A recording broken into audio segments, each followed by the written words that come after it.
9 മാസം 10 ദിവസം കഴിഞ്ഞപ്പോൾ മൂന്നാമത്തെ ലോകമായ ആലമുൽ അജ്സാം എന്ന ദുനിയാവിലെത്തി. ഇവിടെയും തീരുന്നില്ല. ആലമുൽ ബർസഖ് എന്ന 4ാമത്തെ ലോകത്തിൽ നമ്മൾ പോകാനിരിക്കുകയാ. സഹോദരങ്ങളെ, അവിടെയും തീരുന്നില്ലല്ലോ. ഉയർത്തെഴുന്നേൽപ്പിന്റെ നാളിൽ 5ാമത്തെ ലോകമായ ആലമുൽ ആഖിറയിലേക്ക് നമ്മൾ പോകേണ്ടവരാണ്. അവിടെയും നിൽക്കുന്നില്ല, യാത്ര നിൽക്കുന്നില്ല.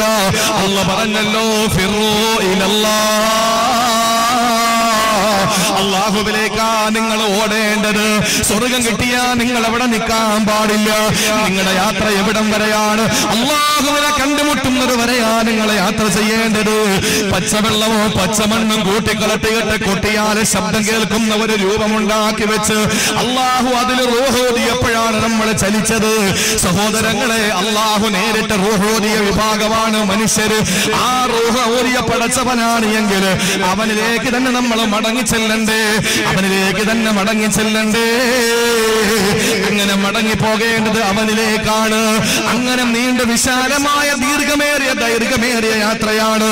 ആ യാത്രയിൽ ആവശ്യമായ ഭക്ഷണം നമുക്ക് തയ്യാർ ചെയ്യണ്ടേ, വസ്ത്രം നമുക്ക് തയ്യാറാക്കണ്ടേ, മരുന്ന് നമുക്ക് തയ്യാറ് വേണ്ടേ? സഹോദരങ്ങളെ, ഭക്ഷണമേതാണ്? ഏതു ഭക്ഷണമാണ്? ഗൾഫിലേക്ക് പോകുന്ന ഭർത്താവിന് ഭാര്യ അച്ചാറിട്ട് കൊടുക്കാറുണ്ട്. ഭാര്യ എല്ലാ ഭക്ഷണവും തയ്യാറാക്കി തന്റെ പ്രിയപ്പെട്ടവന് എനിക്കും എന്റെ മക്കൾക്കും വേണ്ടി അധ്വാനിക്കാൻ പോവുകയാണ്. ജീവിതത്തിന്റെ 2 അറ്റം കൂട്ടിമുട്ടിക്കുന്നതിന് വേണ്ടി പ്രിയപ്പെട്ട ഭർത്താവ് പെടാൻ പോവുകയാ. ആ ഭർത്താവിന് ഇവിടെ ധാരാളം ഭക്ഷണം ഇഷ്ടമായിരുന്നു. എന്റെ ജീവിതത്തിൽ 10-15 വർഷത്തെ തന്റെ ജീവിതത്തിന്റെ യാത്രയിൽ തന്റെ പ്രിയപ്പെട്ടവന് ഇഷ്ടമുള്ള ഭക്ഷണമേതെന്ന് ഭാര്യക്കറിയാ. തന്റെ പ്രിയപ്പെട്ടവന് കമ്പമുള്ള ഭക്ഷണമേതെന്ന് ഭാര്യക്കറിയാ.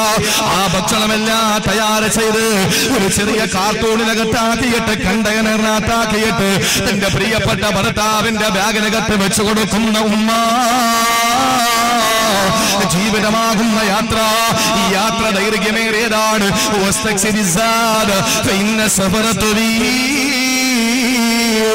യാത്ര ദീർഘമായതാണ്. അതുകൊണ്ട് യാത്രയ്ക്ക് ആവശ്യമായ ഒരുക്ക മുതലുകൾ തയ്യാർ ചെയ്യുക. സഹോദരങ്ങളെ, ഒന്നാമത് വേണ്ടത് ഭക്ഷണമാണ്. ഈ ഭക്ഷണം ഏതെന്നറിയോ? ബിരിയാണിയല്ല.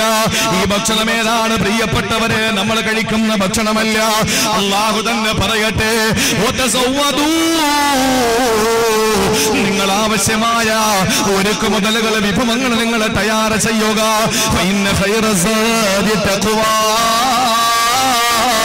നിങ്ങൾ കൊണ്ടുപോകാൻ പറ്റിയ ഭക്ഷണം ഏതെന്നറിയോ? അത് തഖ്വയാണ്. തഖ്വയാകുന്ന ഭക്ഷണമാണ് കൊണ്ടുപോകേണ്ടത്. ഒരു മഹാന് പറഞ്ഞില്ലേ, കൈഫർ റഹീലു ബിലാ സാദിൻ നിലാവതനി ലാ യൻഫഉ മർഅ ഫീ ഗൈറു തഖ്വാഹു.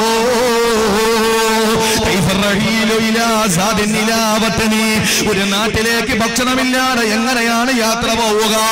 ഒരു നാട്ടിലേക്ക് ഭക്ഷണമില്ലാതെ എങ്ങനെയാണ് യാത്ര പോവുക?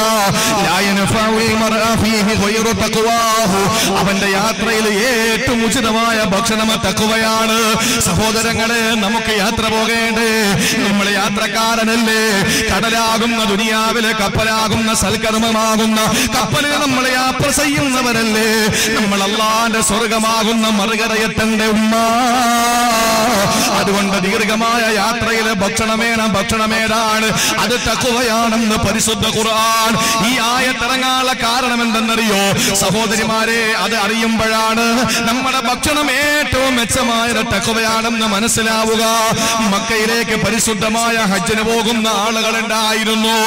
ആളുകളുടെ വീട്ടിൽ നിന്ന് ഭക്ഷണം എടുത്തു കൊടുക്കുമ്പോൾ അവര് പറയുമായിരുന്നു, ഞങ്ങൾ തിന്നാൻ പോകുന്നവരല്ല, ഞങ്ങൾ തിന്നാൻ പോകുന്നവരല്ല, ഞങ്ങൾക്ക് ഭക്ഷണം വേണ്ട, ഞങ്ങൾക്ക് ഭക്ഷണം വേണ്ട. അവര് ഒരു നേരത്തെ ഭക്ഷണം പോലും പൊതിഞ്ഞെടുക്കാതെ, അവര് ഒരു തുള്ളി വെള്ളം പോലെ കയ്യിൽ കരുതാതെ പരിശുദ്ധ ഹജ്ജിന് വരുമായിരുന്നു. അങ്ങനെ അവര് നേരെ വന്ന് പരിശുദ്ധ കഅബ കണ്ട് അവര് തവാഫ് ചെയ്ത് സഅയ് ചെയ്ത് അവര് തഹല്ലുലായി ഹജ്ജങ്ങ് പൂർത്തീകരിച്ചാൽ, ഉംറ പൂർത്തീകരിച്ചു കഴിഞ്ഞാൽ 2-3 ദിവസം കഴിയുമ്പോൾ വിശപ്പ് തുടങ്ങും. അങ്ങനെ വിശപ്പ് തുടങ്ങുമ്പോൾ സഹോദരങ്ങളെ പിന്നെ അവർക്ക് തവക്കുലില്ല. അവര് പറഞ്ഞപ്പോ വീട്ടിൽ നിന്ന് പോകാനിറങ്ങിയപ്പോൾ ഈ ആളുകളെ ഭക്ഷണം കൊടുത്തപ്പോൾ പറഞ്ഞതെന്താണ്? തവക്കൽതു അലല്ലാഹ്, ഞങ്ങൾക്ക് ഭക്ഷണം വേണ്ട, എല്ലാം പടച്ചവനെ ഏൽപ്പിച്ചിരിക്കുകയാ. പക്ഷേ മക്കയിലെത്തി ഹജ്ജ് കഴിഞ്ഞപ്പോ അവരുടെ വിശപ്പ് തുടങ്ങിയപ്പോൾ പിന്നെ തവക്കുല് മറന്നുപോയി. തവക്കുല് വിശപ്പ് വന്നപ്പോലെ മറന്നുപോയി. അങ്ങനെ അവര് ചെയ്തതെന്തെന്നറിയോ? പള്ളിയിൽ നമസ്കാരത്തിന് വേണ്ടി വരുന്ന ആളുകളോട് കൈനീട്ടാൻ തുടങ്ങി. വല്ലതും തരുമോ, വിശക്കുകയാ, വല്ലതും തരുമോ, വിശക്കുകയാ എന്ന് പറഞ്ഞ ആളുകളോട് കൈനീട്ടിയപ്പോ അല്ലാഹുവിന്റെ പരിശുദ്ധമായ ഖുർആനിലൂടെ അല്ലാഹു അറിയിക്കുകയാ, വതസവ്വദൂ ഫഇന്ന ഖൈറ സാദി തഖ്വാ. നിങ്ങൾ ഹജ്ജിന് പോകുമ്പോൾ, ഉംറയ്ക്ക് പോകുമ്പോ, നിങ്ങൾ യാത്രക്കിറങ്ങുമ്പോ കഴിക്കാനുള്ള ഭക്ഷണം കൂടെ നിങ്ങൾ തയ്യാർ ചെയ്യണേ. ഏറ്റവും നല്ല ഭക്ഷണം ഏതെന്നറിയോ? അത് തഖ്വയാണെന്ന് പരിശുദ്ധ ഖുർആൻ. എന്ത് തഖ്വയാണ് ചട്ടൻ ചാലുകാരാ നമുക്കുള്ളത്? നമ്മൾ കഴിക്കുന്ന ഭക്ഷണം ഹലാലാണെന്ന് ഉറപ്പുണ്ടോ? നമ്മൾ കഴിക്കുന്ന ഭക്ഷണം ഹലാലാണെന്ന് ഉറപ്പുണ്ടോ? പറയാൻ എളുപ്പമാണ്, പ്രസംഗിക്കാൻ എളുപ്പമാണ്. അല്ലാഹുവിന് ഇഷ്ടപ്പെടാത്ത ഒരു പല്ലിമുട്ടായി നമ്മുടെ പള്ളയിൽ പോയോ, നമ്മുടെ ദുആ സ്വീകരിക്കുകയില്ല, നമ്മുടെ പ്രാർത്ഥന അല്ലാഹു കബൂൽ ചെയ്യുകയില്ല. എന്റെ പ്രിയപ്പെട്ട സഹോദരങ്ങളെ, ചിന്തിക്കണേ. നിങ്ങൾക്കറിയോ, മഹാനായ ഇമാം അഹ്മദ് ബിൻ ഹംബൽ ഇന്ന് മദ്ഹബ് വേണ്ടെന്ന് പറയുന്നവരുണ്ടല്ലോ. മദ്ഹബ് വേണ്ട എന്ന് പറയുന്ന മിടുക്കന്മാര് വിഡ്ഢികളുടെ സ്വർഗത്തിലാണ്. മഹാനായ ഇമാം അഹ്മദ് ബിൻ ഹംബൽ മുഹദ്ദിസ് അല്ലേ? മഹാനായ ഇമാം അഹ്മദ് ബിൻ ഹംബൽ ഫഖീഹ് അല്ലേ? മഹാനവറുകൾ ഒരു മദ്ഹബിന്റെ ഇമാമല്ലേ? അഹ്മദ് ബിൻ ഹംബലിന്റെ ജീവിതത്തിൽ ഒരു സംഭവം ഉണ്ടായി. സഹോദരങ്ങളെ, ഇമാം അഹ്മദ് ബിൻ ഹംബലിന് ഭക്ഷണം പാചകം ചെയ്യാൻ കുറച്ച് തൈരിന്റെ ആവശ്യം വന്നു. ബന്ധുക്കളോട് പറഞ്ഞു, തൈര് കൊണ്ടുവരുമോ? സഹോദരിമാരെ കേൾക്കാൻ വേണ്ടിയിട്ട് പറയുകയാ, കുറച്ച് തൈര് കൊണ്ടുവരുമോ? അങ്ങനെ കുറച്ച് തൈര് കൊണ്ട് ബന്ധുക്കളെ കയ്യിൽ കൊടുത്തു. സുബ്ഹാനല്ലാഹ്, ഇമാം അഹ്മദ് ബിൻ ഹംബൽ ആ തൈര് പാത്രം എടുത്ത് കയ്യിൽ വെച്ച് നോക്കിയപ്പോ മഹാനായ അഹ്മദ് ബിൻ ഹംബലിന് സംശയം വന്നു. അഹ്മദ് ബിൻ ഹംബൽ പറഞ്ഞത് എന്തെന്നറിയോ? എനിക്ക് തൈര് വേണ്ട, കാരണം ഇത് ഹലാലാണോ ഹറാമാണോ എന്നറിയാത്ത തൈര. ഇത് വ്യക്തമായി എനിക്ക് ഹലാലാണെന്നോ ഹറാമാണെന്നോ അറിയാത്ത തൈര. അതുകൊണ്ട് തൈര് എനിക്ക് വേണ്ട എന്ന് പറഞ്ഞു. നശിപ്പിച്ച് കളയാൻ ബുദ്ധിമുട്ട് തോന്നിയ ബന്ധുക്കൾ ചോദിച്ചു, എന്നാൽ ഇവിടത്തെ പാവങ്ങൾക്ക് കൊടുക്കട്ടെ, പട്ടിണി പാവങ്ങൾ ധാരാളമുണ്ടല്ലോ. ഇമാം അഹ്മദ് ബിൻ ഹംബൽ പറഞ്ഞു, കൊടുത്തോ, പ്രശ്നമല്ല, പക്ഷേ ഞാൻ സ്വീകരിച്ചില്ല, തിരസ്കരിച്ച തൈരാണെന്ന് പറഞ്ഞിട്ട് വേണം കൊടുക്കാൻ. ഇമാം അഹ്മദ് ബിൻ ഹംബലിന്റെ ബന്ധുക്കള് അവിടെയുള്ള പട്ടിണി പാവങ്ങളുടെ വീട്ടുമുറ്റത്ത് ചെന്ന് ചോദിക്കുന്നു, തൈര് വേണോ? അവര് ചോദിച്ചു, എന്തെന്നാ കിട്ടിയത്? അഹ്മദ് ബിൻ ഹംബൽ ഉപേക്ഷിച്ച തൈരാണ്. അല്ലാഹുവിന് തന്നെയാണ് സത്യം. അവര് പറഞ്ഞതെന്തെന്നറിയോ? നിങ്ങൾ വിശന്നങ്ങ് മരിച്ചാൽ, നിങ്ങൾ പട്ടിണി കിടന്ന് മരിച്ചാൽ ഞങ്ങൾക്ക് ഇമാം അഹ്മദ് ബിൻ ഹംബൽ ഒഴിവാക്കിയ തൈര് വേണ്ട. എന്തുകൊണ്ടെന്നറിയോ? ഇമാം അഹ്മദ് ബിൻ ഹംബൽ വേണ്ടെന്ന് പറഞ്ഞതിൽ എന്തോ രഹസ്യമുണ്ട്. അവസാന ബന്ധുക്കൾക്ക് നിലത്തൊഴിക്കാൻ വിഷമം തോന്നിയപ്പോ ആ തൈര് പാത്രം വലിച്ച് കടലിലേക്ക് എറിഞ്ഞത്രേ.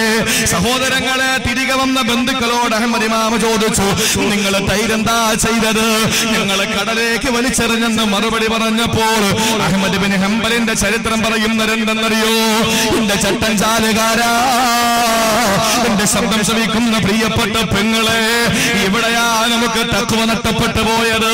അല്ലാഹുവിനെ തന്നെയാണ് സത്യം. ഇമാം അഹ്മദ് ബിൻ ഹംബൽ മരിക്കുന്നത് വരെ പിന്നെ മത്സ്യം കഴിച്ചിട്ടില്ല. ഒരു പാത്രം തൈര് കൊണ്ട് കടലൊഴിച്ചാൽ ആ പാത്രം തൈര് കടലിൽ എന്താകാനാണ്? അല്ലെങ്കിൽ തന്നെ ആ തൈര് ഹറാമല്ലല്ലോ, ഹലാലാണോ ഹറാമാണോ എന്ന് വ്യക്തമാകാത്ത തൈരല്ലേ. അതുമാത്രമല്ല, ഈ മത്സ്യം വേറെ കടലിലുള്ള മത്സ്യമായിരിക്കൂലേ കയ്യിൽ കിട്ടുന്നത്. എന്നാലും മഹാനവറുകൾ പറഞ്ഞത്, ഈ ഹലാലായോ ഹറാമാണോ എന്നറിയാത്ത തൈര് കഴിച്ച മത്സ്യമാണെങ്കിലോ ഒരു സാധ്യത വന്നാലോ, എന്റെ പള്ളയിലത് കടന്നാലോ എന്റെ പടച്ചവന്റെ സ്വർഗം എനിക്ക് കിട്ടൂലല്ലോ എന്ന് ചിന്തിച്ച് മരിക്കുന്നത് വരെ മത്സ്യം വേണ്ടെന്ന് വെച്ചാ, മരിക്കുന്നത് വരെ മത്സ്യം ഒഴിവാക്കി ജീവിച്ച ഇമാം അഹ്മദ് ബിൻ ഹംബൽ. സഹോദരങ്ങളെ, നമുക്ക് യാത്ര ദൈർഘ്യമാണ്. ദീർഘമായ യാത്രയിൽ നമുക്ക് ആവശ്യമായ ഭക്ഷണം വേണം. ആ ഭക്ഷണം ഏതെന്നറിയോ? അല്ലാഹു പറയുന്നു, ഫഇന്ന ഖൈറ സാദി തഖ്വാ. തഖ്വയാകുന്ന ഭക്ഷണം നമുക്ക് കൊണ്ടുപോകണം. മക്കൾ സ്കൂളിൽ വരുമ്പോൾ, കോളേജ് വിട്ട് വരുമ്പോൾ അവരെന്തോ ചവച്ചുകൊണ്ട് വരികയാണ്. ഉമ്മ ചോദിച്ചു, എവിടെ നിന്ന് കിട്ടി? അത് അപ്പുറത്തെ കടയിൽ നിന്ന് അടിച്ചു മാറ്റിയതാ. നീയാണ് ഈ വാപ്പാടെ മോള്, നീയാണ് ഉമ്മാടെ മോള്. ഓ, എന്തൊരു സന്തോഷമാണ്. കാരണം എന്താണ്? ഇത്ര ചെറിയ പ്രായത്തിലെ കൺകെട്ട് വിദ്യ പഠിച്ചില്ലേ? സഹോദരങ്ങളെ, നമ്മൾ താമസിക്കുന്ന വീട് ഹലാലാണെന്ന് പറയാൻ പറ്റുമോ? മറ്റുള്ളവന്റെ ഇഷ്ടമില്ലാത്തത് പിടിച്ചു വാങ്ങിയിട്ട് അത് എങ്ങനെ നമുക്ക് തിന്നാൻ കഴിയുന്നു? അള്ളാഹു നമ്മളെ കാത്തുരക്ഷിക്കട്ടെ. അതുകൊണ്ട് നമുക്ക് ഭക്ഷണം വേണം നമ്മുടെ യാത്രയിൽ. ആ ഭക്ഷണം തഖ്വയാകണം. അള്ളാഹു നമുക്ക് നൽകി അനുഗ്രഹിക്കുമാറാവട്ടെ. ഒരു ബുദ്ധിമുട്ടില്ല സഹോദരങ്ങളെ. അള്ളാഹു നമുക്ക് തന്ന ഏറ്റവും നല്ല ഭക്ഷണം നമ്മൾ കഴിക്കുക. ആ ഭക്ഷണം നമ്മൾ കഴിക്കുക. ഹറാമായ ഭക്ഷണം നമ്മൾ കഴിക്കാതിരിക്കുക. ജീവിതത്തിൽ നമ്മൾ അത് സൂക്ഷിച്ചാൽ മതി. അല്പം ഞാൻ പറയുന്നത് നിങ്ങൾ ദ്വയാർത്ഥം കൽപ്പിച്ചെന്ന് എടുക്കരുത്. ഇബാദത്തുകൾക്കൊരു വീഴ്ച വന്നു പോയെന്നിരിക്കട്ടെ, നിസ്കരിക്കാൻ സമയത്ത് പറ്റിയില്ല, ഞാൻ നിങ്ങൾ അത് കാര്യമായിട്ട് എടുക്കൊന്നും വേണ്ട ഞാൻ പറയുന്നത്. പക്ഷേ പള്ളയിൽ ഹറാമായ ഒരു ഭക്ഷണം കടന്നിട്ടില്ല എങ്കിൽ നമുക്ക് രക്ഷപ്പെടാം. ഇനി നിസ്കരിച്ച് നിസ്കാര തഴമ്പിനപ്പുറം നിസ്കാരത്തിന്റെ മുഴ വന്നു 3 എണ്ണം. തഴമ്പല്ല, മുഴയായി. തഴമ്പ് മാറി അത് മുഴയായി. നോമ്പ് പിടിച്ചു തൊണ്ട വരണ്ടുണങ്ങിയിരിക്കാൻ. ഹജ്ജിന് പോയി, ഉംറയ്ക്ക് പോയി, യാത്ര ചെയ്ത് കാലം നീര് വന്ന് വീർത്തു. സക്കാത്ത് കൊടുത്ത് എല്ലാം കൊടുത്തു. പാവങ്ങളെ കണ്ടെത്തിയിട്ട് അവർക്ക് കൊടുത്തു. അവസാനം അവന്റെ സാമ്പത്തികമായി അവൻ പിന്നോക്കം നിൽക്കാൻ തുടങ്ങി. അത്രത്തോളം ചെലവ് ചെയ്യുകയാ. 100 രൂപ കിട്ടിയാൽ 80 രൂപ പാവങ്ങൾക്ക് കൊടുക്കും.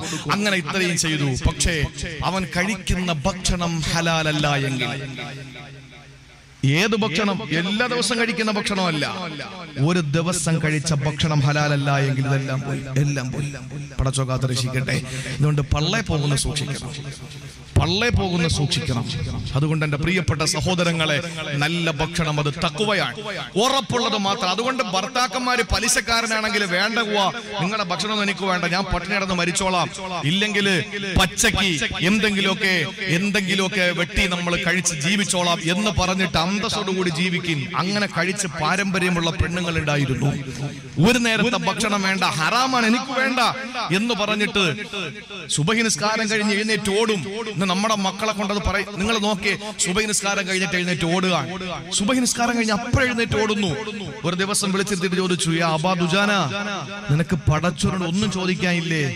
നബിയെ, വേറൊന്നും കൊണ്ടല്ല, എന്റെ വീടിന്റെ തൊട്ടപ്പുറത്ത് ഒരു മുനാഫിക്കിന്റെ വീടാണ്, ഒരു ഫാസിസ്റ്റിന്റെ വീടാണ്. തൊട്ടപ്പുറത്ത് അവന്റെ വീട്ടിന്റെ മുറ്റത്തൊരു ഈത്തപ്പന നിൽപ്പുണ്ട് നബിയെ. ആ ഈത്തപ്പനയിൽ ശരിക്ക് ഈത്തപ്പഴമുണ്ട്. അതിന്റെ 3-4 ശിഖരം എന്റെ പുരയിടത്തിലേക്കാ കിടക്കുന്നത്. രാത്രി എന്റെ മക്കള് ഒരു നേരത്തെ ഭക്ഷണം കഴിക്കാനില്ലാതെ പട്ടിണി കിടന്ന് എന്റെ ഭാര്യ പലതും കള്ളം പറഞ്ഞു ഉറക്കി.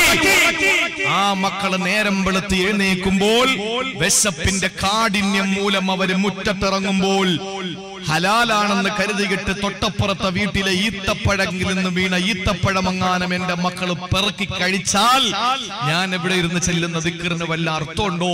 അതുകൊണ്ട് എന്റെ മക്കള് ഉണരുന്നതിന് മുമ്പ് ഞാൻ ഓടി ചെല്ലും, ഒരു കൊട്ടയെടുക്കും, ഇതെല്ലാം ശേഖരിച്ച് അപ്പുറത്തെ വീട്ടിൽ കൊണ്ട് കൊടുക്കും. അങ്ങനെ സമാധാനിക്കുകയാണ് ഞാനെന്ന് പറഞ്ഞു.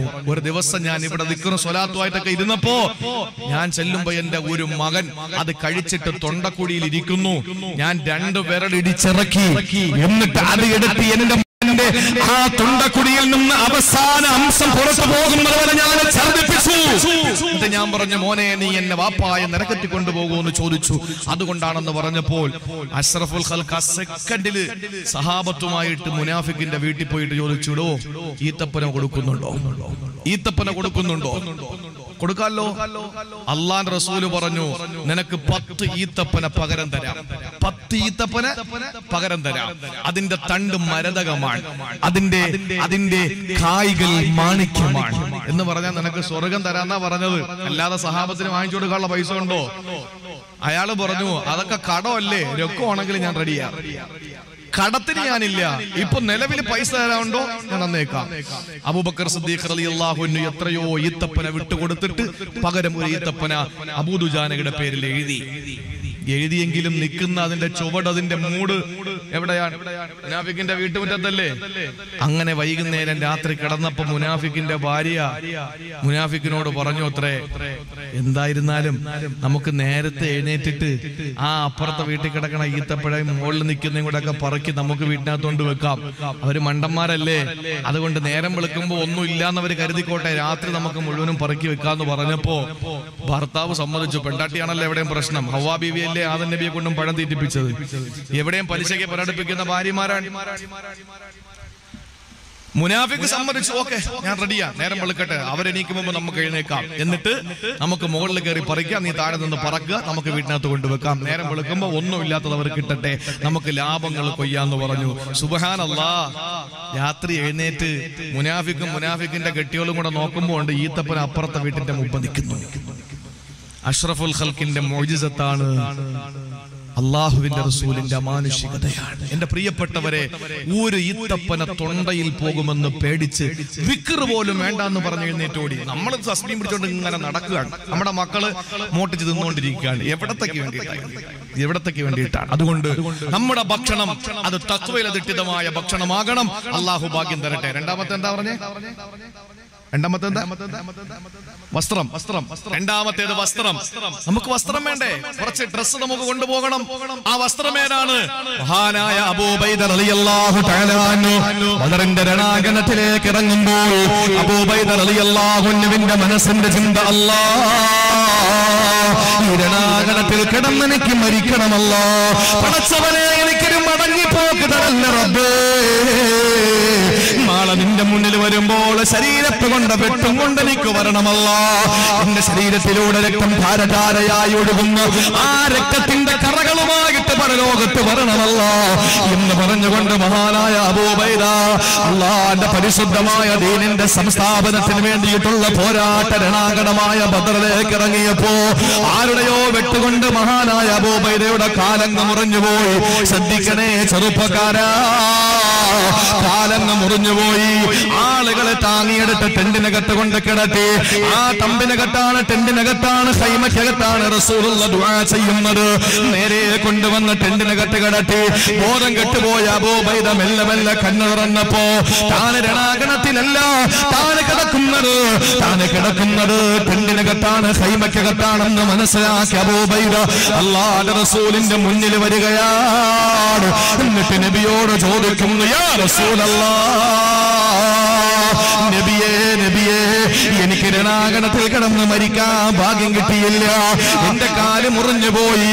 ഈ കാലിലെ മുറിവ് കാരണം ഞാൻ പിന്നീട് മരിച്ചു പോയാൽ എനിക്ക് രക്തസാക്ഷിയുടെ കൂലി കിട്ടൂ നബിയേ.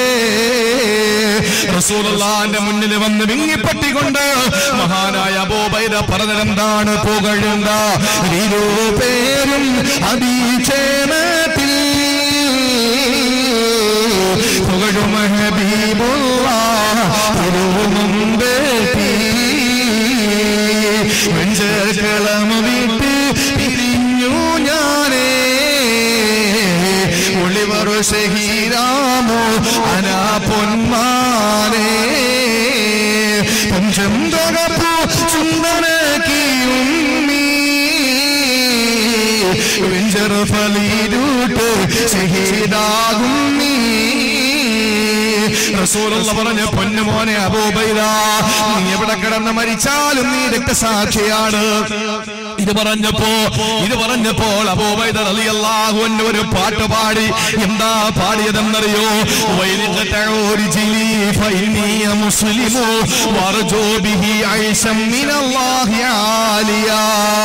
അല്ലാഹുവേ, എന്റെ കാലവര് മുറിച്ചോട്ടെ പ്രശ്നമല്ല, എന്റെ കൈകാലുകൾ മുറിച്ചു മാറ്റട്ടെ പ്രശ്നമല്ല, എന്റെ ശരീരത്തിന്റെ അവയവങ്ങളെല്ലാം അവര് പിച്ച് ചീന്തട്ടെ പ്രശ്നമല്ല. ഞാൻ ആഗ്രഹിക്കുന്നത് അല്ലാഹുവേ നിന്റെ ഉന്നതമായ പദവിയാണ്. റഹ്മാനു മിൻ ഫളിലി മന്നിഹി ലിബാസം മിനൽ ഇസ്ലാമി ഗത്തൽ മസാബിയ. അല്ലാഹുവേ, ഞാൻ ആഗ്രഹിക്കുന്നത് ഉന്നതമായ പദവിയാ. പടച്ചതമ്പുരാൻ എന്നെ ഇസ്ലാം എന്ന വസ്ത്രം കൊണ്ട് പുറച്ചിരിക്കുകയാ. സഹോദരങ്ങളെ, നമുക്ക് അല്ലാഹു തന്ന വസ്ത്രം ഏതാണ്? അത് പരിശുദ്ധമായ ഇസ്ലാം എന്ന വസ്ത്രമല്ലേ? എന്തുകൊണ്ടാണ് നൂഹ് നബിയുടെ പൊന്നുമോന് കൊടുക്കാത്ത വസ്ത്രം, ലൂത്ത് നബിയുടെ ഭാര്യയ്ക്ക് കൊടുക്കാത്ത വസ്ത്രം, അല്ലാഹുവിന്റെ റസൂല് മഹാനായ ഇബ്രാഹിം നബിയുടെ പ്രിയപ്പെട്ട പിതാവിന് കൊടുക്കാത്ത വസ്ത്രം, എന്തിനേറെ പെങ്ങളെ ആസിയ ബീവിയുടെ പ്രിയപ്പെട്ട ഭർത്താവ് ഫിർഔന് കൊടുക്കാത്ത വസ്ത്രം, അല്ലാഹുവിന്റെ റസൂലിന്റെ മൂത്താപ്പ അബൂ താലിബിന് കൊടുക്കാത്ത വസ്ത്രമാണ് ഈ ചട്ടഞ്ചാലിൽ നിങ്ങൾക്കും എനിക്കും അല്ലാഹു തന്നത്. ആ വസ്ത്രം ഏതാണ്? ലിബാസം മിനൽ ഇസ്ലാമി ഗത്തൽ മസാബിയ. എല്ലാം മറച്ചു വെക്കുന്ന അഭിമാനമുള്ള വസ്ത്രമാണ് പരിശുദ്ധ ഇസ്ലാം. പരിശുദ്ധ ഇസ്ലാം എന്ന വസ്ത്രം അല്ലാഹു തന്നു അല്ലേ? നമുക്ക് അന്തസ്സല്ലേ സഹോദരങ്ങളെ? ഇസ്ലാം എന്ന് പറഞ്ഞാൽ നമ്മുടെ ഏതാ മാറ്റില്ലാത്തത്? നമ്മുടെ ഏതിനാ മാറ്റില്ലാത്തത്? രാവിലെ ഭർത്താവ് മരിച്ചു, രാത്രി കിടന്ന ഭർത്താവ് രാവിലെ മരിച്ചു. നിങ്ങളൊന്ന് ശ്രദ്ധിക്കും. കൂട്ടുകാരി വന്ന് എവളാണെങ്കിൽ കരഞ്ഞ് വിളിച്ച് തളർന്നിരിക്കുകയാണ്. വീട്ടിനകത്ത് ഭർത്താവ് മരിച്ച വിഷമത്തോടെ ഇരിക്കുന്ന ഭാര്യയുടെ മുന്നിൽ വന്നിട്ട് കൂട്ടുകാരി പറയാണ് ഗുഡ് മോർണിംഗ്. അവള് ചെരവെടുത്ത് തലയിലടിച്ച്. കാരണം എന്താ? ഈ മോർണിംഗിൽ എന്ത് ഗുഡുണ്ട് എനിക്ക്? ഈ മോർണിംഗിൽ എന്ത് ഗുഡാ ഉള്ളത്? എന്റെ ഭർത്താവ് മരിച്ചു കിടക്കാൻ എനിക്ക് ഒരു ഗുഡും ഇല്ല, എനിക്ക് ഒരു സന്തോഷവും ഇല്ല. എന്റെ പ്രിയപ്പെട്ടവരെ, പാസ്പോർട്ട് കളഞ്ഞ് സങ്കടപ്പെട്ട് നിൽക്കുന്നു, ഇഖാമ കളഞ്ഞ് ഗൾഫിൽ സങ്കടപ്പെട്ട് നിൽക്കുന്നു. എയർപോർട്ടിൽ ഇറങ്ങിയപ്പോൾ പാസ്പോർട്ട് കാണാനില്ല, കഷ്ടപ്പെട്ട് വേദനിച്ച് നിൽക്കുക. അവന്റെ മുമ്പിൽ വന്നിട്ട് പറയാ ഗുഡ് ഈവനിങ്. എന്താവും പറയാ? വീടിന്റെ ഒരു ഭാഗം ഇടിഞ്ഞ് തകർന്ന് കിടക്കുന്ന ഒരുത്തൻ രാത്രി കെട്ടിയോനും കെട്ടിയോളും മക്കളും എല്ലാം കൂടെ ഇരുന്ന് അതിലേക്ക് നോക്കിയിരുന്ന് സങ്കടപ്പെട്ടോണ്ടിരിക്കുമ്പോ കൂട്ടുകാരൻ വന്നിട്ട് പറഞ്ഞു ഗുഡ് നൈറ്റ്. ആലോചിച്ച് നോക്കിയേ എന്റെ പ്രിയപ്പെട്ടവരെ, അതിന് യാതൊരു അർത്ഥവും അതിനോട് നീതി പുലർത്താൻ നമുക്ക് കഴിയില്ല. അതേസമയം മൈലാഞ്ചി കയ്യിൽ മൈലാഞ്ചി വിട്ട് മണവാട്ടിയായി മണിയറയിൽ ഭർത്താവിന് മണവാളനെ കാത്തിരിക്കുന്ന മണവാട്ടിയോട് പറയാ അസ്സലാമു അലൈക്കും, അല്ലാഹു നിങ്ങൾക്ക് സമാധാനം തരട്ടെ. ഭർത്താവ് മരണപ്പെട്ട് സങ്കടപ്പെട്ടിരിക്കുന്ന പെണ്ണിനോട് പറയാം അസ്സലാമു അലൈക്കും, അല്ലാഹു നിങ്ങൾക്ക് സമാധാനം തരട്ടെ. എല്ലാം നഷ്ടപ്പെട്ട് കഴിയുന്ന ഒരു മനുഷ്യന്റെ മുമ്പിൽ വന്നിട്ട് അസ്സലാമു അലൈക്കും, അല്ലാഹു സമാധാനം തരട്ടെ. സന്തോഷം കൊണ്ട് തുള്ളിച്ചാടുന്ന ഒരുത്തന്റെ മുമ്പിൽ വന്നിട്ട് പറയാം അസ്സലാമു അലൈക്കും, അല്ലാഹു നിങ്ങൾക്ക് രക്ഷ തരട്ടെ. ഇസ്ലാമിന്റെ സംസ്കാരം എത്ര ഉന്നതമാണ്! അതാണ് ഏറ്റവും നല്ല വസ്ത്രം. അല്ലാഹു നമുക്കല്ലേ ഇസ്സത്ത് തന്നത്? ഞാനൊന്ന് ചോദിച്ചോട്ടെ, നമ്മുടെ ഈ ഹൈന്ദവ സഹോദരങ്ങൾ മറ്റുള്ള സമുദായത്തിലെ നല്ലവരായ ആളുകളാണ് നമ്മുടെ ഈ ചുറ്റുവട്ടം താമസിക്കുന്നത്. ഞാൻ അറിയാൻ കഴിഞ്ഞത് അങ്ങനാണ്. ഒരു നാട്ടിൽ പ്രസംഗിക്കാൻ വരുമ്പോ ആ നാടിന്റെ ഭൂമിശാസ്ത്രത്തെ പറ്റിയിട്ട് ചോദിക്കാറുണ്ട്. എന്തുകൊണ്ടെന്നാ പ്രസംഗിക്കുമ്പോ എന്തെങ്കിലും വായിൽ നിന്ന് വീണുപോയാൽ ഒരിക്കലും അത് ഞാനങ്ങ് പ്രസംഗിച്ചിട്ട് പോകും, നാളെ ഇവിടെ നിങ്ങളുടെ സമാധാന അന്തരീക്ഷം തകരാൻ പാടില്ല. അതുകൊണ്ടാണ്, അല്ലാതെ പറയാനൊന്നും ഇല്ലാത്തത് കൊണ്ടൊന്നും അല്ല. ഒരുപാട് പറയാനാണെങ്കിൽ പക്ഷെ അത് പറയുന്നില്ല. നിങ്ങളുടെ ഈ നാടിന്റെ സമാധാന അന്തരീക്ഷം ഞാൻ തകർക്കുന്നില്ല. ഞാൻ പറയട്ടെ, ഹൈന്ദവ സഹോദരങ്ങളുടെ ഇടയിൽ ഈഴവർ, അതുപോലെ തന്നെ ബ്രാഹ്മണർ, നായര്, അങ്ങനെ പല സമുദായക്കാരുണ്ട് ഇല്ലേ? ഇവിടെ അങ്ങനെ ഇല്ലേ? ഉണ്ടല്ലോ ഇല്ലേ? പക്ഷെ മുസ്ലിങ്ങളുടെ കൂട്ടത്തിൽ അങ്ങനെ വല്ലതുണ്ടോ? മുസ്ലിങ്ങളിലെ ജാതി കുറഞ്ഞവര് കൂടിയവർ അങ്ങനെ ഉണ്ടോ? അങ്ങനെ നാട്ടിലൊന്നും ഇല്ല, ഇവിടെ ഇല്ലല്ലോ. അങ്ങനെ ഇല്ല. അങ്ങനെ ആരെങ്കിലും ഉണ്ടെന്ന് പറഞ്ഞാൽ അത് ജനങ്ങൾ വെച്ചതാണ്, അത് നമ്മൾ ഉണ്ടാക്കിയതാണ്. ഒരിക്കലുമില്ല. ഒറ്റ വിഭാഗമേ ഉള്ളൂ മുസ്ലിമീങ്ങൾ, എല്ലാം ഒറ്റ വിഭാഗം. പക്ഷെ മുൻഗാമികൾ, പണ്ടുള്ള ആളുകൾ മുസ്ലിമീങ്ങളെ പറ്റി പറഞ്ഞിരുന്നത് ഒരു മലയാള വാക്കുണ്ട്. എന്താണെന്നറിയോ?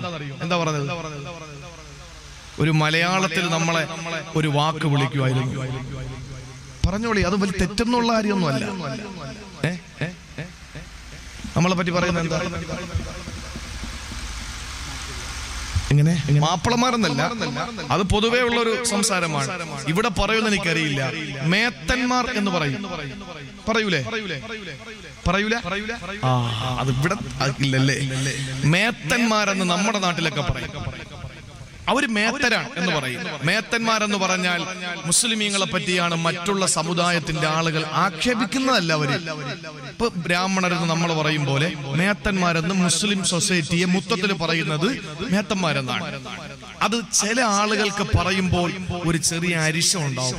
അവൻ മേത്തനെന്ന് വിളിച്ച എന്ന് നമ്മൾ ചിന്തിക്കും. എന്തിനാ നമുക്ക് അങ്ങനെ ഒരു ചിന്ത? അള്ളാന്റെ ഖുർആൻ പറഞ്ഞ് നമ്മളെ മേത്തന്മാരാണ്. അള്ളാന്റെ ഖുർആൻ പറഞ്ഞ് നമ്മളെ മേത്തന്മാരാണെന്ന് അല്ലേ? അള്ളാഹു പറഞ്ഞില്ലേ, നിങ്ങൾ മേത്തന്മാരാണ് എന്ന് പറഞ്ഞാൽ മേൽ തരക്കാരാണ്. നിങ്ങളുടെ മുകളിൽ വേറെ ഒന്നുമില്ല, നിങ്ങളാണ് ഏറ്റവും ഉന്നതിയുള്ളവര്. ഇസ്ലാം എന്ന് പറയുന്ന വസ്ത്രം അള്ളാഹു ഇസ്സത്തിന്റെ വസ്ത്രം. വലില്ലാഹി ഇസ്സത്തു വലി റസൂലിഹി വലിൽ മുഅ്മിനീൻ. അള്ളാഹുവിന്റെ ഖുർആൻ പറഞ്ഞു ഇസ്സത്ത് നമുക്കാണ്. ആ ഇസ്സത്ത് ഇസ്ലാം എന്ന വസ്ത്രം അള്ളാഹു നമുക്ക് തന്നു. എന്റെ പ്രിയപ്പെട്ടവരെ, അത് നമ്മൾ ജീവിതത്തിൽ പ്രാവർത്തികമാക്കണം.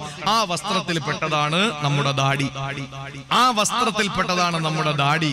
ആ ദാടി നമ്മൾ വെക്കണം. അത് മുസ്ലിമിന്റെ അടയാളമാണ്. മുസ്ലിമിന്റെ ഐഡന്റിറ്റിയാണ് ദാടി എന്ന് പറയുന്നത്. ഒരു പെണ്ണിന്റെ ഐഡന്റിറ്റിയാണ് അവളുടെ ശരീരം മറച്ചു നടക്കുക എന്ന് പറയുന്നത്. അള്ളാഹുവിന്റെ ഖുർആൻ പറഞ്ഞല്ലോ, ഒരു പെണ്ണ് അവരുടെ ശരീരം മുഴുവനും മറച്ചു നടക്കുന്നത് അതവളുടെ ഐഡന്റിറ്റിയാണ്. സൂറത്തുൽ അഹ്സാബിലൂടെ അല്ലാഹു തആല പരിചയപ്പെടുത്തി മുസ്ലിം പെണ്ണിന്റെ ഐഡന്റിറ്റിയാണ് അവളുടെ പർദ, അവളുടെ ഹിജാബ്, അവളുടെ ആ ധരിക്കുന്ന അവളുടെ മൂടുപടം. അത് അവളുടെ ഐഡന്റിറ്റിയാണെന്ന് പരിശുദ്ധ ഖുർആൻ. ഇതൊക്കെ പാലിച്ച എന്റെ പ്രിയപ്പെട്ട പെങ്ങളെ നമുക്ക് ജീവിക്കാൻ കഴിയും. അള്ളാഹു മനസ്സിലാക്കാനുള്ള തൗഫീക്ക് നൽകി അനുഗ്രഹിക്കുമാറാവട്ടെ. അതുകൊണ്ട് വസ്ത്രമായി ഇനി ഉറക്കം വരുന്നില്ലല്ലോ. ഇനി മൂന്നാമത്തേത് നമുക്ക് കൊണ്ടുപോകാനുണ്ട്, മരുന്ന്. അത് അല്പം നിങ്ങൾ കേൾക്കണം. അതൊന്ന് കേട്ടേ പറ്റൂ. അത് അഭിപ്രായ വ്യത്യാസമുള്ള വിഷയമായതുകൊണ്ട് ഞാൻ പറയുന്നത് വ്യക്തമായി നിങ്ങൾ കേട്ടോളണം. നമുക്കിനി മരുന്ന് കൊണ്ടുപോകാം അല്ലേ? ആ മരുന്നേതാണ്? ദീർഘമായ യാത്രയിൽ നമുക്ക് കൊണ്ടുപോകാനുള്ള മരുന്നേതാണ്? അല്ലാഹു തന്നെ പറഞ്ഞു ആ മരുന്നേതാണ്.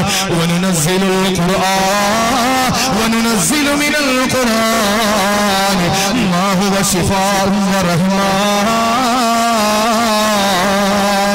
സൂറത്തുൽ ഇസ്രായിലൂടെ അല്ലാഹു പറയുകയാ, വനുനസ്സിലു മിനൽ ഖുർആൻ മാ ഹുവ ശിഫാ. അല്ലാഹുവിന്റെ ഖുർആനാണ് പറഞ്ഞത്. പെങ്ങളെ, നിങ്ങൾക്ക് ഖുർആനിൽ ശിഫയുണ്ട് കേട്ടോ. ഏതിനാ മരുന്ന് ഖുർആനിലില്ലാത്തത്? കല്യാണപ്രായം കഴിഞ്ഞവരെ ഒരുപാട് പ്രായം ചെന്നു, തന്റെ പ്രിയപ്പെട്ട പൊന്നുമോളുടെ വിവാഹം നടക്കുന്നില്ല, തന്റെ മോളുടെ കല്യാണം നടക്കുന്നില്ല. അങ്ങനെ വിഷമിക്കുന്ന എന്റെ പ്രിയപ്പെട്ട രക്ഷകർത്താക്കളോട്, എന്റെ പ്രിയപ്പെട്ട യുവാക്കളോട്, യുവതികളോട് പറയാനുള്ളത്, എന്റെ പൊന്നു സഹോദര, എന്റെ പ്രിയപ്പെട്ട പെങ്ങളെ, ഖുർആനിലെ കല്യാണം കഴിക്കാനുള്ള മരുന്നുണ്ട്. ഖുർആനിലെ കല്യാണം കഴിക്കാനുള്ള മരുന്നുണ്ട്. ആയത്ത് നിങ്ങളൊന്ന് ഓതുവോ? അല്ലാഹുവിനെ തന്നെയാണ് സത്യം. ഒരു പരീക്ഷണത്തിന് വേണ്ടി ഓടിയാൽ നടക്കില്ല. നേരെ മറിച്ച് ഇഖ്ലാസോടെ യഖീനോടെ ഒരാൾ ഓടിക്കഴിഞ്ഞാൽ, ഈമാനോടെ ഓടിക്കഴിഞ്ഞാൽ, ഒരു വൃക്ഷത്തിന്റെ ചുവട്ടിൽ നിന്ന് കലീമുല്ലാഹി മൂസ അലൈഹിസ്സലാത്തു വസ്സലാം ഓതിയപ്പോഴാണ് സഹോദരങ്ങളെ ശുഐബ് നബിയുടെ മകളെ അല്ലാഹു കൊടുത്തത്. ശുഐബ് നബിയുടെ മകളെ അല്ലാഹു കൊടുത്തത്.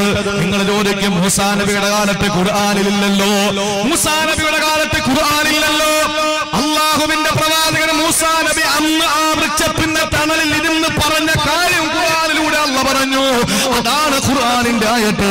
സഹോദരങ്ങളെ, അല്ലാഹു പറഞ്ഞ ആയത്ത് നമ്മൾ ഓതിയാൽ നമ്മുടെ വിവാഹം പെട്ടെന്ന് നടക്കുമല്ലോ. എവിടെയാണ് ഖുർആനിലും മരുന്നില്ലാത്തത്? എവിടെയാണ് മരുന്നില്ലാത്തത്?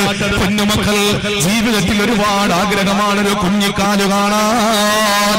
ജീവിതത്തിലെ വിവാഹം കഴിഞ്ഞ കൊല്ലങ്ങളായി ഒരു കുഞ്ഞിക്കാല് കാണാൻ കൊതിയോടെ കാത്തിരിക്കുമ്പോൾ പോകാത്ത ആശുപത്രികളില്ല, മുട്ടാത്ത വാതിലുകളില്ല. സഹോദരങ്ങളെ, എന്തിന് നിങ്ങൾ പോകണം? ഏത് ഹോസ്പിറ്റലിൽ പോകണം? അല്ലാഹുവിന്റെ ഖുർആനിന്റെ ഒരായത്ത്, ആ ആയത്ത് ഓതിയപ്പോഴല്ലേ മഹാന്മാരായ പ്രവാചകന്മാര്, പ്രായം ചെന്ന പ്രവാചകന്മാർക്ക് അല്ലാഹു മക്കളെ കൊടുത്തത്. സഹോദരങ്ങളെ, റബ്ബിലാ തദർനീ ഫർദൻ വഅൻത ഖൈറുൽ വാരിസീൻ. ഖുർആനില്ലാത്ത ഏതാണ്? കല്യാണം കഴിക്കുക. റബ്ബി ഇന്നി ലിമാ അൻസൽത ഇലയ്യ മിൻ ഖൈരിൻ ഫഖീർ. പാപ്പാർന്ന് ഓതിക്കളയരുത്, പ്രായമുള്ളവരൊന്ന് ഓതിക്കളയരുത്. എന്റെ പ്രിയപ്പെട്ട സഹോദരങ്ങളെ, ഖുർആനില് എല്ലാ കാര്യങ്ങളും ഖുർആനകത്ത് അടങ്ങിയിട്ടുണ്ട്. വനുനസ്സിലു മിനൽ ഖുർആനി മാ ഹുവ ശിഫാഉൻ വറഹ്മത്തുൽ ലിൽ മുഅ്മിനീൻ. മുഅ്മിനീങ്ങൾക്ക് റഹ്മത്തും ശിഫായുമാണ് വിശുദ്ധമായ ഖുർആൻ എന്ന് അല്ലാഹുവിന്റെ പരിശുദ്ധ ഖുർആൻ സൂറത്തുൽ ഇസ്രാ. ഇനി എന്തിനാ? നമുക്ക് എല്ലാത്തിനും വരുന്നുണ്ട്. ഇനി പാമ്പ് കടിച്ചു, പാമ്പ് കടിച്ച് എന്താ ചെയ്യും? എന്റെ പ്രിയപ്പെട്ട സഹോദരങ്ങളെ, ഒരു മാരക രോഗം പിടിപെട്ടു, എന്താ ചെയ്യുക? അള്ളാഹുവിന്റെ ഖുർആനിലും വരുന്നുണ്ട്. ഹബീബായ നബിയുടെ സഹാബത്ത് ഒരു യാത്ര കഴിഞ്ഞ് മടങ്ങി വരുമ്പോ അവർക്ക് ഒരു നേരത്തെ ഭക്ഷണം കഴിക്കാൻ കയ്യില് വകയൊന്നുമില്ല, കുടിക്കാൻ വെള്ളമില്ല. സങ്കടപ്പെട്ടുകൊണ്ടവര് വരുമ്പോഴാണ് ഒരു ഗ്രാമത്തിലെത്തുകയാ. ആ ഗ്രാമത്തിൽ ഒരുപാട് ആട്ടിൻപറ്റങ്ങളുടെ മുതലാളിമാര് താമസിക്കുന്നു. ആട്ടിൻപറ്റങ്ങളെ മേച്ച നടക്കുന്ന മുതലാളിമാരാണ്, ആട്ടിടയന്മാരാണ്. അവിടെ വന്നിട്ട് സഹാബത്ത് ചോദിച്ചു, നിങ്ങൾക്ക് ഒരു നേരത്തെ ഭക്ഷണം തരുവോ? നിങ്ങൾ ഒരു നേരത്തെ ഭക്ഷണം നിങ്ങൾ തരുവോ? ആ സമയത്താണ് അവര് പറഞ്ഞു, തരില്ല തരില്ല. വിഷമത്തോടെ സഹാബത്ത് വനാന്തരത്തിൽ ചെല്ലുകയാ. വനാന്തരത്തിൽ ചെന്ന് ആ സഹാബത്ത് അവിടെ കിടക്കുമ്പോ ഈ ഗ്രാമത്തിൽ അവനെ പാമ്പ് കടിച്ചിട്ട് വർഷങ്ങളായി, പോകാത്ത ആശുപത്രികളില്ല. സഹോദരങ്ങളെ, എല്ലാ സ്ഥലങ്ങളിലും പോയി ഇനി എന്ത് ചെയ്യണമെന്നറിയാതെ വിഷമിക്കുമ്പോഴാണ് എവിടെ നിന്ന് ആളുകൾ വന്നാലും അവരോട് ചോദിക്കും, മരുന്ന് നിങ്ങളുടെ കയ്യിലുണ്ടോ? യാത്രക്കാരുടെ കയ്യിലും മരുന്ന് കാണുമെന്നറിയാ. അങ്ങനെ എവരുടെ അടുത്ത് വന്നിട്ട് ആ ഗ്രാമത്തലവന്റെ ബന്ധുക്കൾ ചോദിക്കുകയാണ്, നിങ്ങളിൽ ആരെങ്കിലും മരുന്ന് കൈവശമുള്ളവരുണ്ടോ? അല്ലെങ്കിൽ നിങ്ങൾ ആരെങ്കിലും മന്ത്രിക്കുന്നവരുണ്ടോ? സഹോദരങ്ങളെ, ഒരു സഹാബി പറഞ്ഞു, ഞാൻ മന്ത്രിക്കുന്നവനാണ്. അങ്ങനെ നേരെ ചെന്ന് വീട്ടിലെത്തി, ഗ്രാമത്തലവന്റെ വീട്ടിലെത്തി. പ്രിയപ്പെട്ടവരെ, ഗ്രാമത്തലവനോട് പറഞ്ഞു, ഞാനും മന്ത്രിക്കാം, നിങ്ങളുടെ രോഗം അല്ലാഹു ശിഫയാക്കും. പക്ഷേ ഒരു നിബന്ധനയുണ്ട്, പകരം ഞങ്ങൾക്ക് ഇത്ര ആട് തരണം പറ്റുമോ? നിങ്ങൾ ഭക്ഷണം ചോദിച്ചിട്ട് നിങ്ങൾ തരാത്തവരാ, നിങ്ങൾ വെള്ളം ചോദിച്ചിട്ട് നിങ്ങൾ തരാത്തവരാ. അതുകൊണ്ട് ഇപ്പൊ ഞാൻ ആവശ്യപ്പെടുന്നു, ഞങ്ങൾക്ക് കുറച്ച് ആട് തരണം പറ്റുമോ? ആട്ടിൻപറ്റങ്ങളെ ഞങ്ങൾക്ക് കൂലി തന്നാൽ ഞങ്ങൾ മന്ത്രിക്കാമെന്ന് പറഞ്ഞു. സഹോദരങ്ങളെ, സമ്മതിച്ചു. പരിശുദ്ധ ഖുർആൻ സൂറത്തുൽ ഫാത്തിഹ ഓതി ആ തുപ്പുനീരെടുത്ത് ആ രോഗിയുടെ ശരീരത്തിൽ നിന്ന് പുരട്ടി കൊടുത്തപ്പോ വർഷങ്ങളായി കിടപ്പിലായിരുന്ന ഗ്രാമത്തലവന് ചാടി എണീക്കുകയാ. ആ കൂലിയായവരുടെ കയ്യിൽ കിട്ടിയ ആട്ടിൻപറ്റങ്ങളെയും പിടിച്ച് വനാന്തരത്തിലെത്തിയപ്പോൾ ബാക്കിയുള്ള സഹാബത്ത് തുടർന്നു. അവര് ആകെ തർക്കമായി. അവര് പറഞ്ഞു, എന്നാൽ ഖുർആൻ പറഞ്ഞു കൊടുത്തിട്ട്, മന്ത്രം പറഞ്ഞു കൊടുത്തിട്ട് കൂലി വാങ്ങിയത് ശരിയായില്ല. ആളുകൾ തമ്മിൽ തർക്കമായി. ഒരു വിഭാഗം പറഞ്ഞു, നിങ്ങൾ ഖുർആൻ പറഞ്ഞു കൊടുത്തിട്ട് എന്തിനാ കൂലി വാങ്ങിയത്?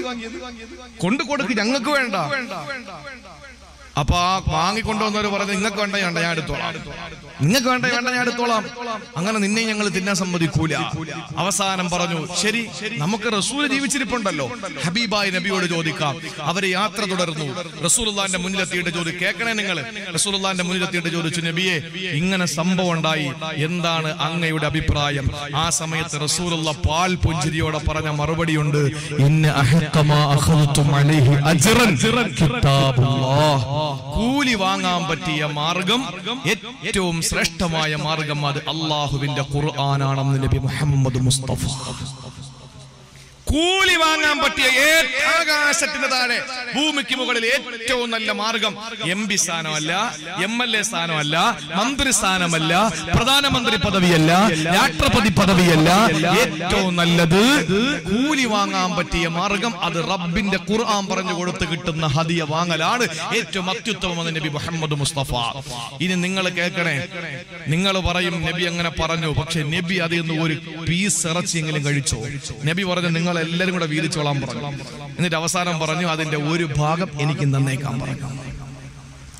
ഇനി ഒരു കാര്യം ഞാൻ നിങ്ങളോട് പറയട്ടെ, ഈ ഹദീസ് എവിടെ ഉണ്ടെന്നറിയോ? ചിലര് പറയും, ഇയാള് മന്ത്രവാദിയായിരിക്കും എന്ന് പറയും. ഈ ഹദീസ് എവിടെ ഉണ്ടെന്നറിയോ നിങ്ങൾക്ക്? ഇത് സാക്ഷാൽ സ്വഹീഹുൽ ബുഖാരിയിലുള്ള ഹദീസാണ്. അതെവിടെ പറഞ്ഞു? ഫളായിലുൽ ഖുർആൻ എന്ന് പറയുന്ന അധ്യായത്തിലല്ല പറഞ്ഞത്, ഖുർആന്റെ ശ്രേഷ്ഠത പറയുന്ന സ്ഥലത്തല്ല പറഞ്ഞത്. എന്നാ പിന്നെ കിതാബുൽ ഇസ്തിആദത്ത്, കാവലിനെ തേടാനുള്ള ആയത്തുകൾ പറയുന്ന അധ്യായമുണ്ട്, അതിലാണോ? അതിലും പറഞ്ഞിട്ടില്ല. പിന്നെ എവിടെ പറഞ്ഞു? ഫളായിലുൽ ഫാത്തിഹ, ഫാത്തിഹയുടെ ശ്രേഷ്ഠത, അവിടെയും പറഞ്ഞില്ല. പിന്നെ ഇതെവിടെയാ പറഞ്ഞത്? കിതാബുൽ ഇജാറ എന്ന് പറഞ്ഞാൽ കൂലി വാങ്ങുന്നതുമായി ചർച്ച ചെയ്യുന്ന വിഷയത്തിലാണ് ഈ ഹദീസ് കൊടുത്തത്. എന്ന് പറഞ്ഞാൽ എന്റെ പ്രിയപ്പെട്ടവരെ, ഒരു വിശ്വാസിയെ സംബന്ധിച്ചിടത്തോളം അവൻ കൂലി വാങ്ങുന്നത് കൊണ്ട് കുഴപ്പമില്ല, അത് ഖുർആൻ പറഞ്ഞിട്ടായാലും കുഴപ്പമില്ല എന്നർത്ഥം. നിങ്ങൾ നോക്ക് എന്റെ പ്രിയപ്പെട്ട സഹോദരങ്ങളെ, ഇത് പറയുമ്പോൾ നിങ്ങൾ കരുതും ഈ അടുത്ത സമയത്ത് കോഴിക്കോട് ജില്ലയിൽ ഒരു മന്ത്രവാദി ഉണ്ടായിരുന്നു, ഒരു ഷെയ്ഖെന്നാ പറഞ്ഞത്. അയാളുടെ മുരീദിനോട് പറഞ്ഞു, നിന്റെ ഭാര്യ പ്രസവിക്കുമ്പോ 5 ബാങ്ക് കേൾക്കാതെ നീ എന്ത് ചെയ്യാൻ പാടില്ല, പാല് കൊടുക്കാൻ പാടില്ല. 5 ബാങ്ക് കേട്ടിട്ടേ പാല് കൊടുക്കാവൂ. അതും പാലല്ല കൊടുക്കേണ്ടത്, ആദ്യം ഞാൻ ഓതിത്തരുന്ന വെള്ളം കൊടുക്കണോന്ന് പറഞ്ഞു. അങ്ങനെ യവൻ എന്ത് ചെയ്തു, ഈ മുരീദ് പാവം ചെന്ന് ഭാര്യ പ്രസവിച്ചിട്ട് പാല് കൊടുക്കാൻ സമ്മതിച്ചില്ല. അങ്ങനെ വിഷയം രൂക്ഷമായി. പോലീസുകാർ വന്നു, ഷെയ്ഖിനെ പിടിച്ച് 2 ഇടി കൊടുത്തപ്പോഴാണ് പിന്നീടാണ് അറിയാൻ കഴിഞ്ഞത് ഈ ഷെയ്ഖ് കഞ്ചാവ് ഷെയ്ഖാണ്. തങ്ങള് കഞ്ചാവ് ഈ കള്ള നാണയങ്ങൾ ഇതിന്റെ ഇടയിലുണ്ട് എന്ന് വെച്ചിട്ട് യാഥാർത്ഥ്യം നമുക്ക് തിരസ്കരിക്കാൻ കഴിയോ? നടന്ന് പെണ്ണ് കിട്ടുന്നു 2-3 പേര് എന്ന് വെച്ചിട്ട് നിക്കാഹ് ഹറാമാണെന്ന് പറയാൻ പറ്റുമോ? പറ്റൂല. എന്റെ പ്രിയപ്പെട്ട സഹോദരങ്ങളെ, അതുകൊണ്ട് നമുക്ക് നമ്മുടെ യാത്രയിൽ ആവശ്യമായ മരുന്ന് ഖുർആനിൽ തന്നെ ഉണ്ട്. ഒന്ന് പഠിച്ചാൽ മതി. അതിന് ഇതുപോലെ വാദിന്റെ സദസ്സ് വെക്കുമ്പോൾ പോകണം. അല്ലാതെ വീട്ടിൽ കിടന്നുറങ്ങിയിട്ട് പാമ്പ് കൊത്തുമ്പോ പിന്നെ ഓടി ആശുപത്രികളിൽ പോയി അവിടെ ചെന്ന് ലക്ഷങ്ങൾ പിഴിഞ്ഞങ്ങോട്ട് എടുക്കും അല്ലേ? ഒരു ആശുപത്രി ചെന്ന് കഴിഞ്ഞാൽ ആശുപത്രിയിൽ ഒരു ചെറിയ സർജറിക്ക് വേണ്ടി പോയി കഴിഞ്ഞാൽ 5 ലക്ഷം രൂപ. ബ്ലേഡ് വാങ്ങിക്കുന്നതിന് എത്ര രൂപയാ? 30 രൂപ. മരുന്നിന് 90 രൂപ. അവിടത്തെ ഒരു ദിവസത്തെ ഫീസ് 450 രൂപ. ഡോക്ടർ ഫീസ് പോട്ടെ 500 രൂപ. എത്ര രൂപയായി? വാങ്ങുന്നത് എത്ര? 10 ലക്ഷം രൂപ അല്ലേ? ഇതൊന്നും വേണ്ടല്ലോ, ഇതൊന്നും വേണ്ടല്ലോ. ഒരു 50 രൂപയും കൊണ്ടുവരിക, വാഴത്തിന്റെ സദസ്സിരിക്കുക, ബക്കറ്റ് കൊണ്ടുവരുമ്പോ ഇട്ട് കൊടുക്കുക, തീർന്നു. പഠിക്കുക, പോവുക, രക്ഷപ്പെട്ടു. അത് നമുക്ക് ഇപ്പൊ പറഞ്ഞാൽ മനസ്സിലാവൂല. അള്ളാഹു മനസ്സിലാക്കാനുള്ള തൗഫീക്ക് നൽകി അനുഗ്രഹിക്കുമാറാവട്ടെ. അതുകൊണ്ട് രണ്ടാമത് റസൂല് പറഞ്ഞു, നിന്റെ യാത്ര ദീർഘമാണ്. ആ ദൈർഘ്യമേറിയ യാത്രയിൽ നിനക്ക് ആവശ്യമായ സംവിധാനങ്ങൾ വേണം. അത് ഭക്ഷണമാണ്, അത് തഖ്വ, വസ്ത്രമാണ് ഇസ്ലാം, മരുന്നാണ് അത് വിശുദ്ധ ഖുർആൻ. അള്ളാഹു മനസ്സിലാക്കാനുള്ള തൗഫീക്ക് തരട്ടെ. ശേഷം നബി തങ്ങൾ പറയുകയാണ്, 3ാമത്തെ ഉപദേശം ഞാൻ അവസാനിപ്പിക്കാം. എന്റെ പ്രിയപ്പെട്ടവരെ, അള്ളാഹുവിന്റെ പ്രിയപ്പെട്ട പ്രവാചകൻ നബി മുഹമ്മദ് മുസ്തഫ സല്ലല്ലാഹു അലൈഹി വസല്ലമ തങ്ങൾ പറയുകയാണ്,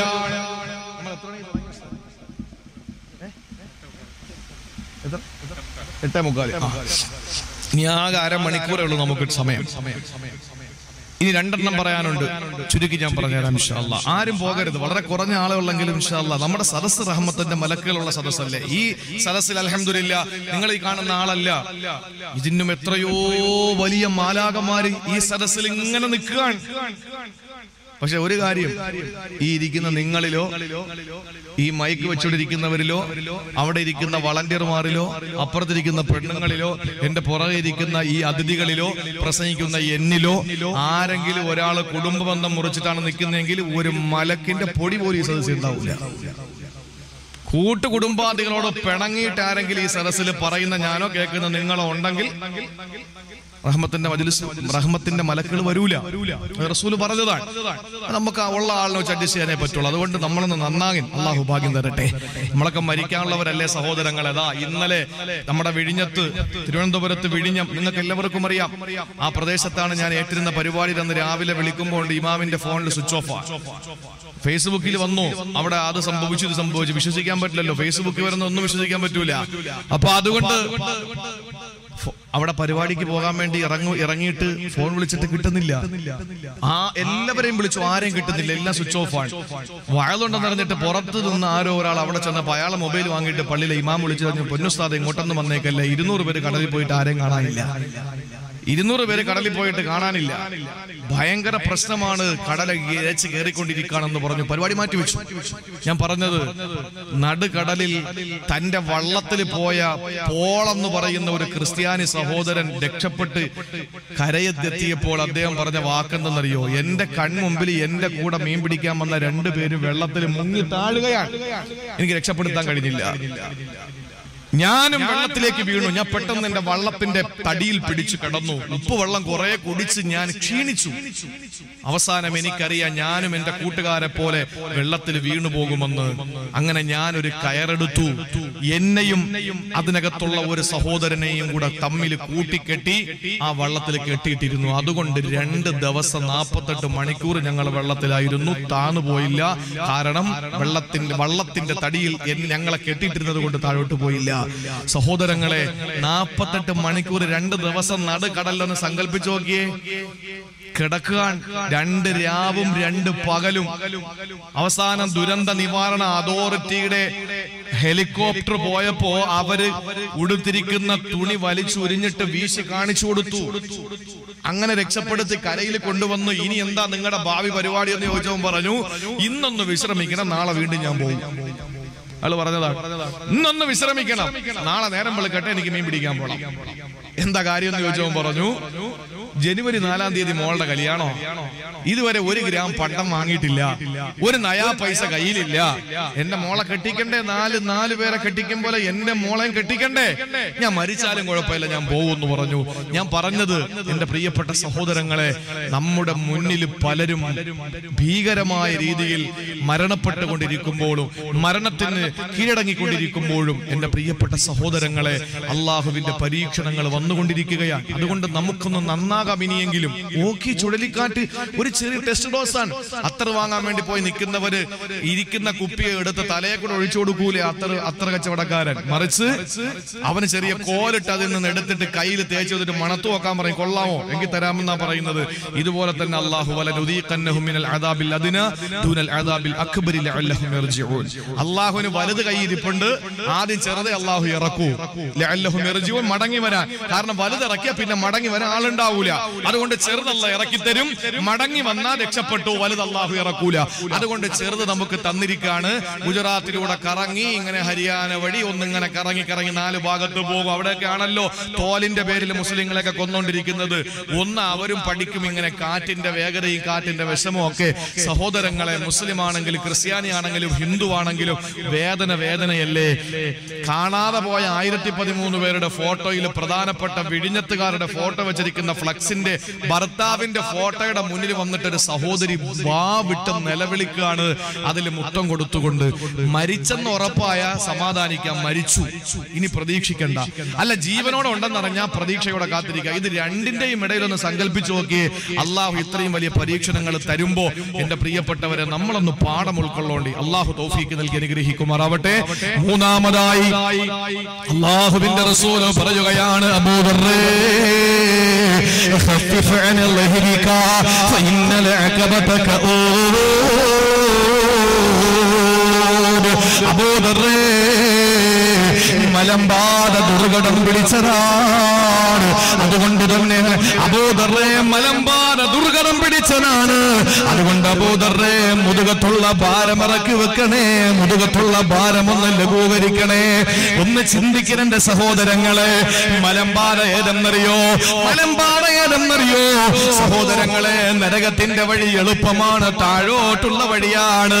കള്ളു കുടിക്കാൻ എന്ത് രസമാ, പെണ്ണ് പിടിക്കാൻ എന്ത് രസമാ, പലിശ വാങ്ങാൻ എന്ത് രസമാ, ഗാനമേള കേൾക്കാൻ എന്ത് രസമാ. ഇതെല്ലാം നല്ല രസമല്ലേ? പക്ഷേ അതിന്റെ പരിണത ഫലം അവസാനം വേദനാജനകമായ ശിക്ഷയാണ്. പക്ഷെ നിസ്കരിക്കാൻ വളരെ ബുദ്ധിമുട്ടാ. ഒരു പർവ്വതത്തിന്റെ മുകളിൽ കയറുന്ന ബുദ്ധിമുട്ടാണ്. നോമ്പ് പിടിക്കാനും സക്കാത്ത് കൊടുക്കാനും പാവങ്ങളെ സഹായിക്കാനും രാത്രി ഉറക്കം ഉളച്ച് വയല് കേൾക്കാനും വല്ലാത്ത ബുദ്ധിമുട്ടാണ്. സഹോദരങ്ങളെ, സ്വർഗത്തിന്റെ പാറയെ പറ്റി അള്ളാഹു പറഞ്ഞത് ഒരു മലമ്പാറയാണ്. ആ മലമ്പാറ ചവിട്ടി കടന്ന പിന്നെ സുഖകരമായ സ്വർഗമാണല്ല തരുന്നത്. അതുകൊണ്ടല്ലേ അള്ളാഹു പറഞ്ഞത്, അലം നജ്അൽ ലഹു ഐനൈനി വലിസാനൻ വശഫതൈൻ.